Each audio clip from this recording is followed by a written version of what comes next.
Hey guys, it's me, Robert Brooks Optimate, CEO Briq Haus Ltd. Security and Intelligence, and Administrator Cyberpunk Hacking Security and Intelligence. I'm just going to take a minute while I'm sitting here at Starbucks because I wasn't bothering people enough to do some quick ad placement, Starbucks coffee, and to read from Cylance's new Introduction to Artificial Intelligence and Machine Learning for Cybersecurity Applications, something like that, something. Here we go. Chapter 1, Clustering Using the K-means and DB scan algorithms. The purpose of cluster analysis is to segregate data into a set of discrete groups or clusters based on similarities among their key features and attributes. Within a given cluster, data items will be more similar to one another than they are to data items within a different cluster. A variety of statistical, artificial intelligence, and machine learning techniques can be used to create these clusters, with a specific algorithm applied determined by the nature of the data and the goals of the analyst. Although cluster analysis first emerged roughly 85 years ago in the social sciences, it has proven to be a robust and broadly applicable method of exploring data and extracting meaningful insights. Retail businesses of all stripes, for example, have famously used cluster analysis to segment their customers into groups with similar buying habits. By analyzing terabytes of transaction records stored in vast data warehouses, retailers can use the resulting customer segmentation models to make personalized upsell and cross-sell offers that have much higher likelihood of being accepted. Clustering is also used frequently in combination with other analytical techniques and tasks as diverse as pattern recognition, analyzing research data, classifying documents, and here at Cylance, in detecting and blocking malware before it can execute. In the network security domain, cluster analysis typically proceeds through a well-defined series of data preparation and analysis operations. At the end of this chapter, you'll find links to a Cylance website with data and instructions for stepping through the same procedure on your own. So far, so good. Step 1, data selection and sampling. Before we start with any machine learning approach, we need to start with some data. Ideally, we might wish to subject all of our network operations and system data to analysis to ensure our results accurately reflect our network and computing environment. Often, however, this is neither possible nor practical due to the sheer volume of data and the difficulty in collecting and consolidating data distributed across heterogeneous, that's a big word, systems and data sources. Consequently, we typically apply statistical sampling techniques that allow us to create a more manageable subset of the data for our analysis. The sample should reflect the characteristics of the total data set as closely as possible, or the accuracy of our results may be compromised. For example, if we decide to analyze internet activity for 10 different computers, our sample should include representative log entries from all 10 systems. Let's see, step 2, feature extraction.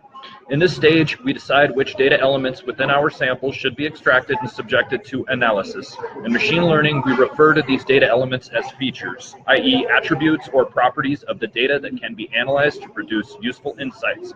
In facial recognition analysis, for example, the relevant features would likely include the shape, size, and configuration of the eyes, nose, and mouth. In the security domain, the relevant features might include the percentage of ports. Where did that go?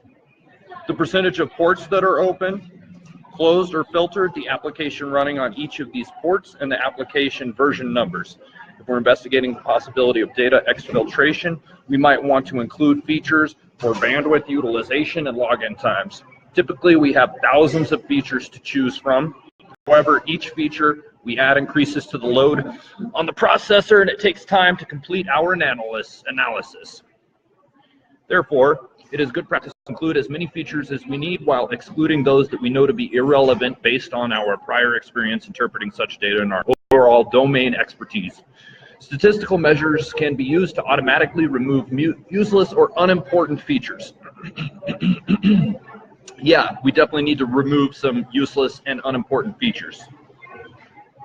Step 3, feature encoding and vectorization.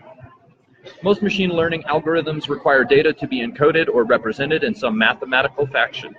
One very common way data can be encoded is by mapping each sample and its set of features to a grid of rows and columns. Once structured in this way, each sample is referred to as a vector. The entire set of rows and columns is referred to as a matrix. The encoding process we use depends on whether the data representing each feature is continuous, categorical, or of some other type. Data that is continuous can occupy any one of an infinite number of values within a range of values. For example, CPU utilization can range from 0 to 100%. Thus, we could represent the average CPU usage for a server over an hour as a set of simple vectors as shown below. And then there's a table, but let's keep moving on. Unlike continuous data, categorical data is typically represented by a small set of permissible values within a much more limited range. Software name and release number are two good examples. Categorical data is inherently useful in defining groups. For example, we can use categorical features such as the operating system and the version number to identify a group of systems with similar characteristics. Categories like these must be encoded as numbers before they can be subjected to mathematical analysis. One way to do this is to create a space within each vector to accommodate every permissible data value that maps to a category along a flag within each space to indicate whether that value is present or not. For example, if we have 3 servers running one of 3 different versions of Linux, as we might encode the operating system feature as follows. There's another table there. As we can see, host A is running Ubuntu, while hosts B and C are running Red Hat and SUSE versions of Linux, respectively. Alternatively, we can assign a value to each operating system and vectorize our hosts accordingly. However, we must be careful to avoid arbitrary mappings that may cause a machine learning operation, such as a clustering algorithm, to mistakenly infer meaning to these values where none actually exists. For example, using the mappings above, an algorithm might learn that Ubuntu is less than Red Hat because 1 is less than 2, or reach the opposite conclusion if the values were reversed. In practice, analysts use a somewhat more complicated encoding method that is often referred to as one-hot encoding. In many cases, continuous and categorical data are used in combination. For example, we might include a set of continuous features, exempli gratis, the percentage of open, closed, and filtered ports, in combination with a set of categorical features, exempli gratis, the operating system, and the services running on each port, to identify a group of nodes with similar risk profiles. In situations like these, it is often necessary to compress the range of values and the continuous vectors through a process of normalization to ensure that the features within each vector are given equal weight. The k-means algorithm, for example, uses the average distance from a central point to group vectors by similarity. Without normalization, k-means may outweigh the effects of the categorical data and skew the results accordingly. I'm going to go ahead and pause the text right there and just inject my own analysis here from the cyber spiritual security standpoint.